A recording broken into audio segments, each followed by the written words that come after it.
BSc academy Anisabad branch में आपका स्वागत है। और इस ब्रांच से आप लोगों को बीएससी एकेडमी का जो मटेरियल है, खास करके रेलवे और एसएससी एग्जाम को देखते हुए ये सवाल आपको दिया जा रहा है।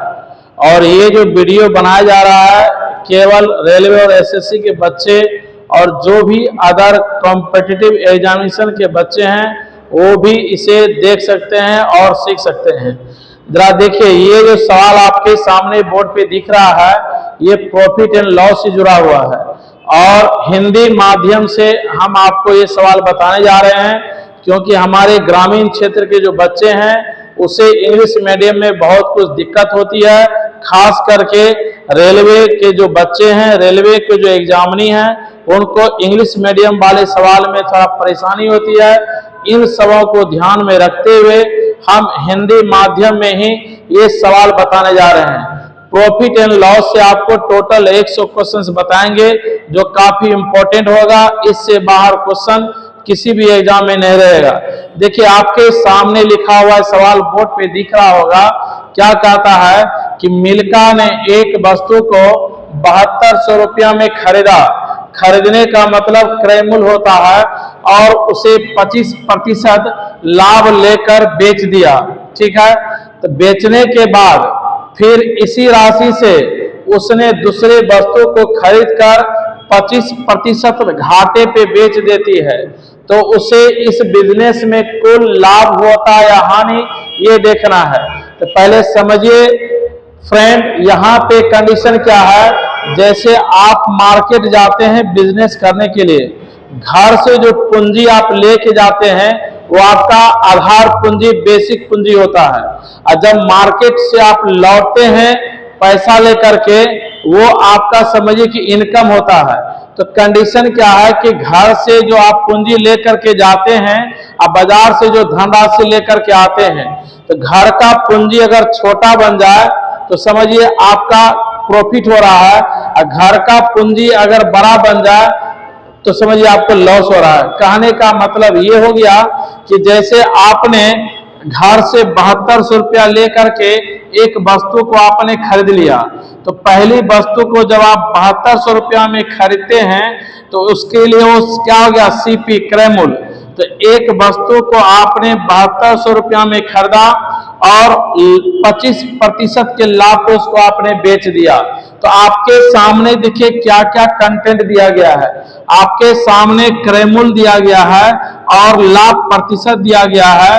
तो वस्तु का विक्रय मूल्य आसानी से निकल जाएगा।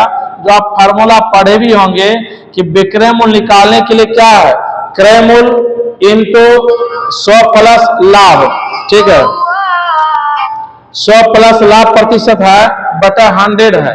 अब जरा बताइए कि क्रय मूल्य आपका कितना है, 7200 और इंटू मैंने बैठा दिया 25% लाभ, कहने का मतलब 125 बटा क्या कर दिया आपने, 100 कर दिया। तो अब जरा देखिए, तो यहाँ पे काट करके टोटल कितना आता है, 9000 रुपया।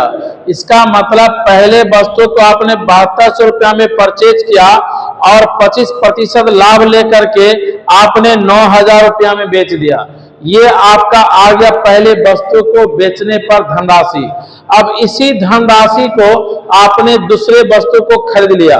इसी धनराशि से 9000 रुपये में आपने दूसरे वस्तु को खरीद लिया। खुदा न खास्ता किसी कारणवश जो है ये आप 25% क्या करते हैं, लॉस पे आपको बेचना पड़ गया। तो 25% लॉस पे जब आप बेचते हैं तो आपको जो धनराशि प्राप्त होती है वो है 6750 रुपया। अब जरा बताइए, फाइनली मार्केट में आपके पास, आपके पॉकेट में 6750 रुपया बच गया।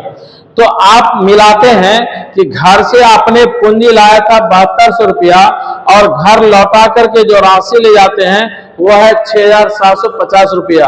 अब जरा बताइए कितने का लॉस हो गया मार्केट में, आपको 450 रुपये का आपको लॉस हो गया।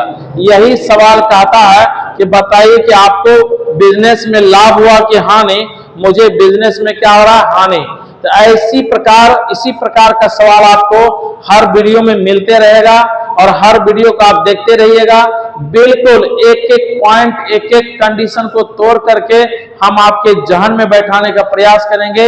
यही मेरा लक्ष्य है कि हमारा जितना भी कमजोर विद्यार्थी है, जो रेलवे एसएससी का तैयारी करना चाहता है, जो मैथमेटिक्स से काफी कमजोर है, जो मैथमेटिक्स से जिसे डर लगता है, वो बच्चे, वो स्टूडेंट हमारे वीडियो को देखें। मैं ये वादा करता हूं कि आपके जहन से मैथमेटिक्स का जो भूत है वो डर बिल्कुल खत्म हो जाएगी।